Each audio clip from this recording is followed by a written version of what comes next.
Well, yesterday we talked about the new power hammer that's coming to Black Bear Forge and the need to push this wall out about 4 feet to make room for it.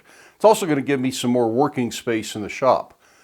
And I didn't really think that would be a good video topic, but some people have asked to see some of that.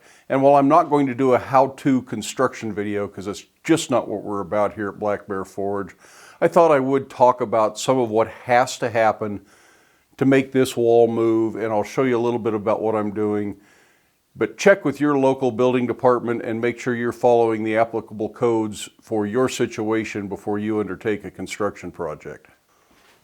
One of the first things that has to happen is all these tools that I've had hanging up here on the bolts behind the power hammers and the press, these all need to come off of here. And for now, most of them can go right up here on this rack that holds a lot of tools but isn't the most convenient place for them. But since I can't use them until we get the new power hammer, they might as well hang up here completely out of my way. Now I had a little tool rack back here.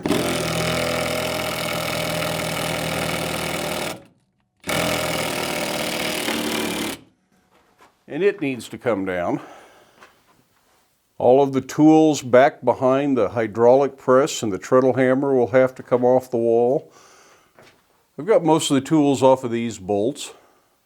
And then the control panel and the electrical wiring for the air compressor and for the little giant power hammer are all going to have to come out and be pulled. So I'll shut the breakers off and temporarily move all that wiring out of the way, and then I'll rerun it when I know exactly what I want to do for the future layout. Now this back door from my little office space that also isn't finished yet, I want to go outside. I don't want it to go into a little corridor behind the fly press and the treadle hammer and the new power hammer. So this area is going to be left unfinished. This will still be an outdoor area. The new addition will come through here and it'll have a little courtyard effect, which might actually be nice. This might be a great place to put a chair to take a break on a hot summer afternoon, because this tends to be the shady side of the building. On the outside of the shop, I have already removed all of the corrugated tin siding, and I've taken the insulation out. This just had styrofoam insulation between the boards. Hopefully I can reuse most of that when I get to the little bit of a new addition that we're doing. But once everything's off on the inside, then I can start taking the paneling off on the inside. Then I can start taking some of this framing down. All of the current posts that hold up the roof will stay, and this beam that holds up the roof will stay. The new addition isn't really going to be much of a load-bearing structure. The roof load is still going to be carried by the original post structure and this original beam. Another thing that's going to have to move on the inside, at least initially, is the hydraulic press. I suspect it's not going to live over here, which is too bad because it's not a bad place for it, and I'm used to using it back here. But I think it's going to go move the other side of where I've got the camera right now, and I'll get used to going over there to work with it. But that'll give me a little bit more room around the new, larger power hammer, which I think will make it better to work with. So I'm going to get to work. I'm going to start taking down the rest of the tools, the electrical boxes, see if I can get that hydraulic press moved. And when I'm done, I will show you what this looks like with all that stuff out of the way. Then it'll be time to get on to actually tearing down the siding on the inside of the building. Hopefully I can save all that because I like the tongue and groove pine siding. It really makes it a more pleasant space to work in. So I'm going to try and save as much of that and reuse it if I can.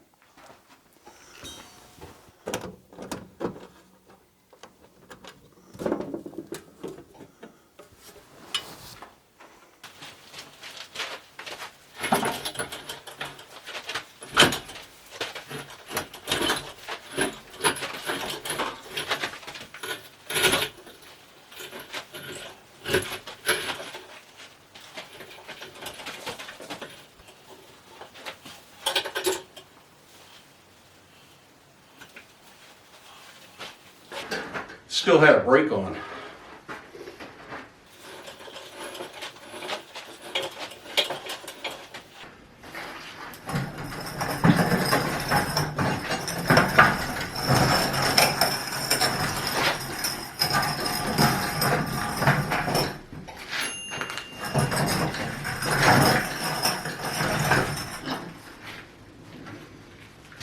Equipment on wheels is great, but moving it in the dirt is still a pain. The brick floor is much nicer. Well, that is certainly one way to turn your blacksmith shop into a complete and utter disaster area.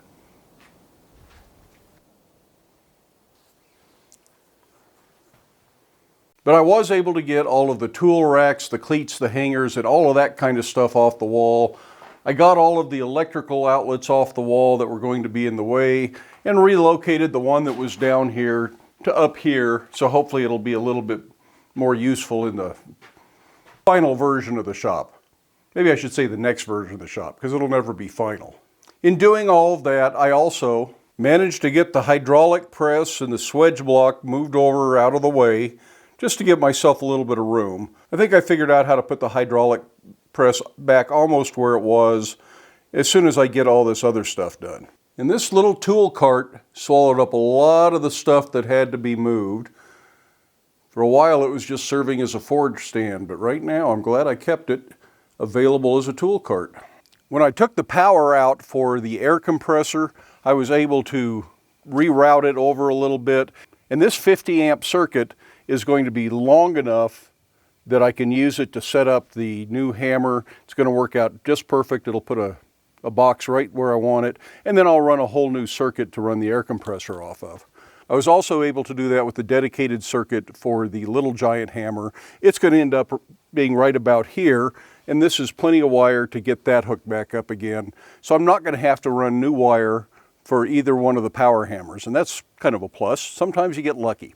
I really had hoped to do a forging video, another little tutorial of some sort today, but it is already late in the afternoon. The sun is starting to disappear behind the trees, which is really surprising because it's not that late in the year. And I've still got to get this mess cleaned up. So unfortunately, there's not going to be a forging video today. And until this power hammer gets installed, probably the videos are going to be a little bit more haphazard because I really need to get this stuff taken care of. I would hate to be a day behind pouring concrete and suddenly find out that the hammer is ready for delivery and I'm not ready to put it in yet. So this is sort of my priority, getting customer orders done. I'm going to continue to try and bring you along while we do this process. Some people have asked specifically to watch as much of this as possible. And while I'm not going to give you a nail-by-nail description of everything I'm doing, I will try to give you pretty much daily vlog-type updates just like this. I know not everybody's interested, so if this is the subject title, you don't have to watch the video. For those of you that did want to watch the process, I hope you found this interesting. You can give it a thumbs up. Love it if you hit that subscribe button. If you're hoping for a how-to video, there are lots of those on the channel. If you haven't watched them all yet, do a search for your favorite topic. There's probably a video that covers that. Just put Black Bear Forge and tongs, or Black Bear Forge hammer, Black Bear Forge punches, Black Bear Forge ornamental iron, Black Bear Forge trivet, whatever it is you're looking for, put it in the search bar and you might get lucky and find just what you're after. In the meantime, try to make time in your day to get out to your shop, make something or make some improvements to your shop, but do it safely, wear your safety glasses, and we'll see you for the next one.